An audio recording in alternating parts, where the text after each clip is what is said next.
오징어 게임이 부각한 한국의 잔혹할 정도의 격차 사회. 일본 미디어.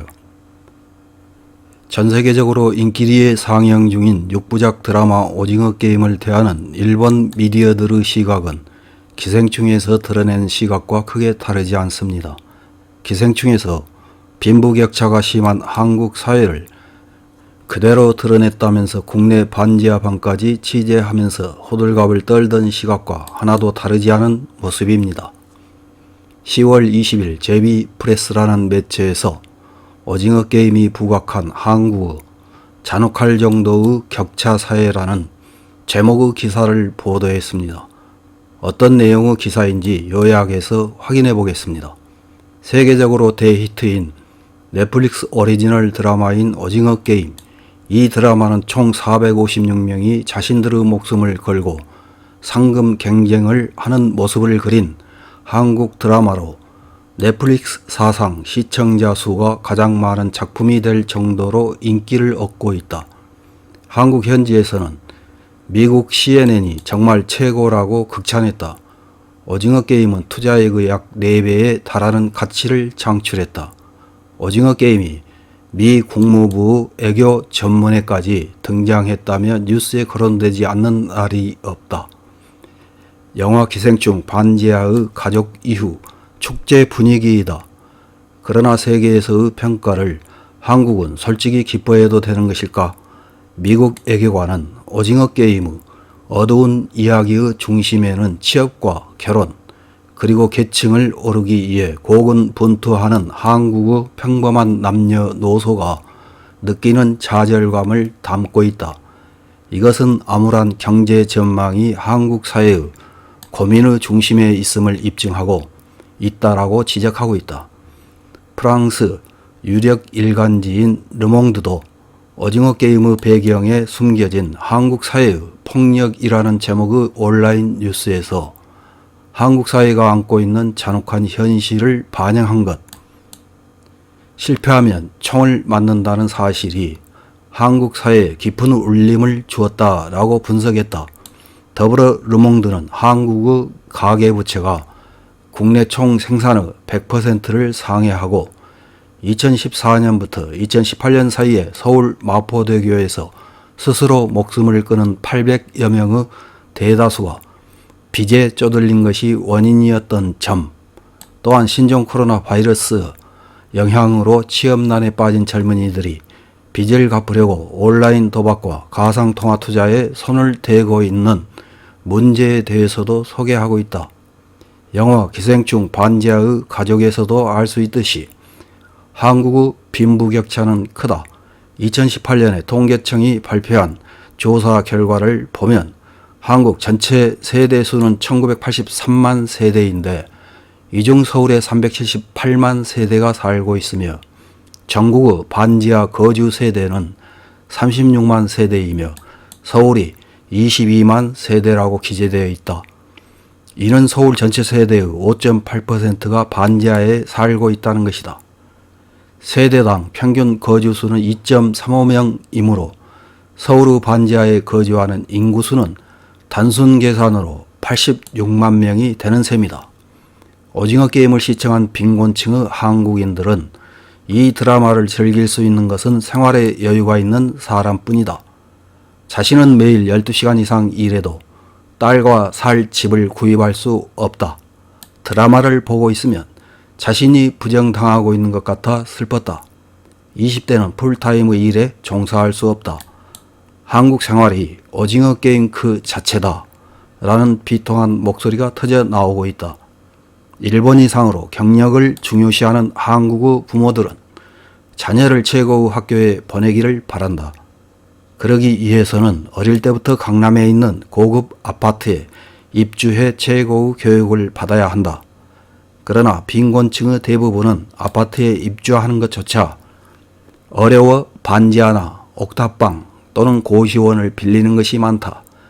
거기에도 들어가지 못하는 사람들은 빈민가에 즐비한 집에 입주한다. 실제로 한국에는 아직도 슬럼가 거주자가 많다. 슬럼가는 고급 아파트가 즐비한 강남 지역에도 존재한다. 고령촌이다. 강남의 슬럼 지역에는 오두막 같은 판잣집이 늘어서 있으며 거기에서는 강남의 고급 아파트가 잘 보인다. 강남은 아니지만 필자의 지인인 일본인의 남편도 판잣집 출신자가 있다. 그 남편은 지금은 IT 기업의 사장이다. 부모님은 지금도 판잣집에 살지만 금방이라도 무너질 것 같은 집에 아들에게 졸라서 사준 비싼 장롱을 들여놓아 이웃 사람들에게 자랑하고 있다고 한다. 앞서 코멘트에도 있던 것처럼 오징어 게임은 한국 생활 그 자체라고 할 수 있다. 돈을 원하는 젊은이들은 꿈을 안고 가상통화에 손을 대고 일부 승자만이 이익을 얻는다. 패자가 된 젊은이는 더 가난한 생활을 강요당하거나 마포대교에서 투신하는 등 비참한 말로를 걷는 것이 문제시되고 있다. 그런 화제의 오징어 게임과 젊은 층의 빈곤을 이용하는 정치인들이 나타나니 뒷맛이 개운치 않다. 허경영 국가혁명당 명예대표는 오징어 게임의 패러디 같은 대선 공약 포스터를 공개했다. 거기에는 게임의 룰은 간단하다. 빈곤에 시달릴 것인가? 1억 원 플러스 매월 150만 원을 받을 것인가? 허경영이 50% 이상의 투표율을 달성하면 국회의원을 정신교육대에 입소시키고 18세 이상의 모든 국민에게 1억 원을 지급한다고 적혀 있다. 한국이라는 나라 자체가 세계 경제의 오징어 게임에서 위험한 입장에 처해 있다는데 국민에게 1억 원을 뿌리면 한국은 게임 탈락 국가가 될 것임에 틀림없다. 이런 기사를 읽은 일본 네티즌들은 어떤 댓글을 달았는지 몇 개 확인해보고 마치겠습니다. 첫 번째 댓글입니다. 재미있다고 해서 넷플릭스 가입이 잘 되는 것만으로 격차 사이가 없어지는 것도 아닌데 당당하게 한국 미디어가 선전하고 있는 것이 우스워요. 한국 정부에 대한 현실을 보라고 하지 않을까요? 하지만 이런 현실이 있기 때문에 재미있는 작품도 생기는군요. 본 적은 없지만요. 다음 댓글입니다. 오징어 게임 너무 재미있어서 단숨에 끝까지 보았습니다. 여러가지 말을 듣고 있지만 헤아리지 않고 보면 정성스럽게 만들어져 있어 끝까지 즐길 수 있습니다. 역시 넷플릭스의 임종의 나라의 앨리스는 1화에서 보는 것을 그만뒀습니다.